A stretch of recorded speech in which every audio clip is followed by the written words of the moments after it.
Selamat pagi anak-anak ibu semuanya. Hari ini kita belajar tematik masuk di pembelajaran 4. Jadi anak-anak ibu silakan buka buku halaman 141 ya. Kita mulai dari PJOK. Nah, kemarin itu ibu sudah menjelaskan bahwa olahraga air ataupun berenang ya, kita harus mempersiapkan segala sesuatu untuk keselamatan kita pada saat berenang ya. Jadi anak-anak ibu supaya terhindar dari bahaya harus mempersiapkan peralatan ya. Apa saja peralatan yang harus dibawa ataupun apa yang harus dilakukan supaya tetap selamat ya ataupun jauh dari bahaya. Nah, jadi anak-anak ibu membaca ini. Silakan dibaca halaman 141. Oke. Nah, kemudian adapun di sini upaya menjaga keselamatan diri yang pertama adalah menggunakan pelampung ya. Kalau belum terlalu mahir anak-anak ibu menggunakan pelampung. Jadi bisa tetap bermain air ya ataupun berenang dengan menggunakan pelampung. Yang kedua, lakukan pemanasan untuk mencegah cedera ya. Jadi olahraga sedikit dulu, pemanasan dulu ya supaya kakinya tidak kram ya, supaya tidak ada cedera. Yang ketiga, berlatih berenang di kolam yang dangkal. Kalau belum mahir, jangan langsung berenang di kolam yang dalam ya. Yang keempat, tidak berenang sendiri dan pastikan ada yang mengawasi ya. Saat berenang pastinya ditemani oleh orang tua ataupun saudara ya. Dan tentunya ada juga tim SAR-nya di sana ya. Oke, nah jadi itu dia upaya menjaga keselamatan diri saat beraktivitas di air. Nah, selanjutnya kita baca di halaman 143.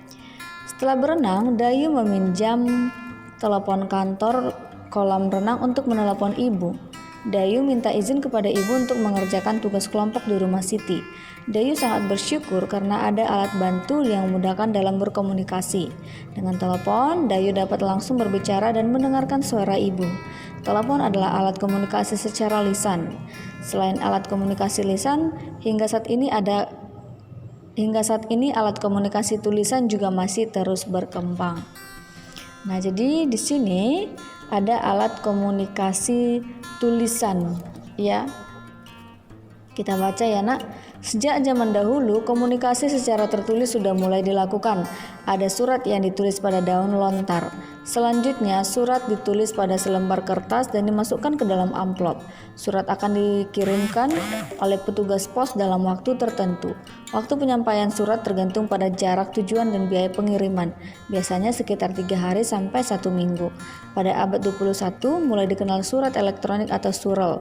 Surel dikirim melalui jaringan internet dengan alat bantu komputer. Melalui surel, pesan dapat diterima di tempat tujuan sesaat setelah dikirim. Tentu saja hal tersebut sangat membantu komunikasi. Kini, surel bukan lagi satu-satunya alat komunikasi yang cepat. Melalui telepon seluler, kita dapat berkirim pesan menggunakan aplikasi pesan singkat atau SMS. Ya, dan kemudian saat ini kita dapat saling berkirim data penting melalui ponsel dengan berbagai pilihan aplikasi. Oke, nah di sini alat komunikasi tulisan itu berarti kita tulis pesan kemudian kita kirimkan ke penerima pesan ya.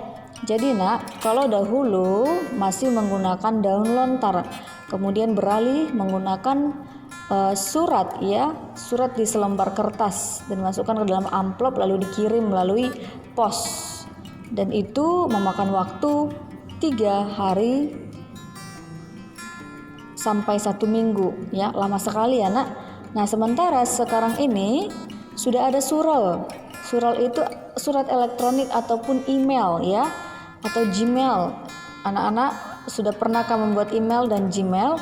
Nah, di situ kalian juga bisa mengirim surat ya, surat elektronik melalui jaringan internet, harus dibantu dengan internet.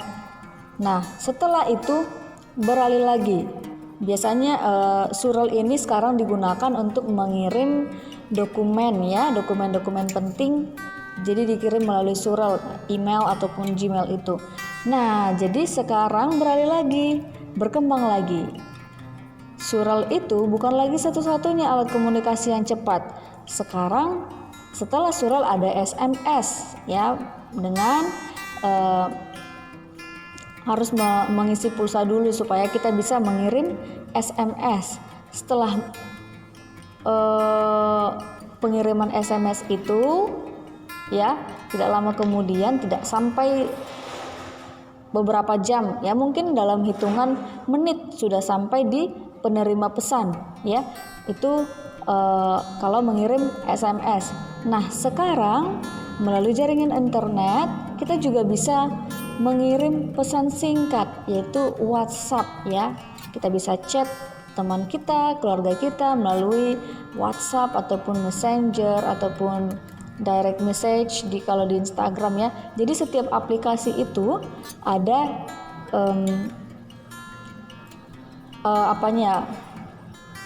program ataupun bukan program ya nak, tetapi ada bagiannya khusus untuk mengirim SMS. Nah, selain mengirim SMS ataupun pesan singkat ya, pesan singkat chatting maksudnya, selain bisa mengirim chat, kita bisa juga di situ video call ya. Kalau misalnya malas mengetik, nah kita bisa video call, kita bisa lihat wajah dari si orang yang kita ajak untuk berkomunikasi. Oke. Nah, sekarang tugas anak-anak ibu adalah lingkari jenis-jenis produk yang dihasilkan oleh teknologi komunikasi. Artinya di sini nak, teknologi komunikasi itu adalah teknologi komunikasi yang modern ya. Kalau yang tradisional berarti itu tidak menggunakan teknologi. Maksudnya teknologinya masih sederhana. Ya, jadi di sini yang diminta adalah yang sudah canggih ya. Jadi tidak perlu memakan waktu sampai beberapa hari. Mungkin dalam hitungan menit sudah sampai pesan yang kita kirim. Oke, jadi supaya anak-anak ibu tidak bingung ya. Oke, dan satu lagi komputer. Nah, kegunaan komputer di sini tadi yaitu mengirim surel tadi ya. Ataupun boleh juga aplikasi yang lain seperti WhatsApp.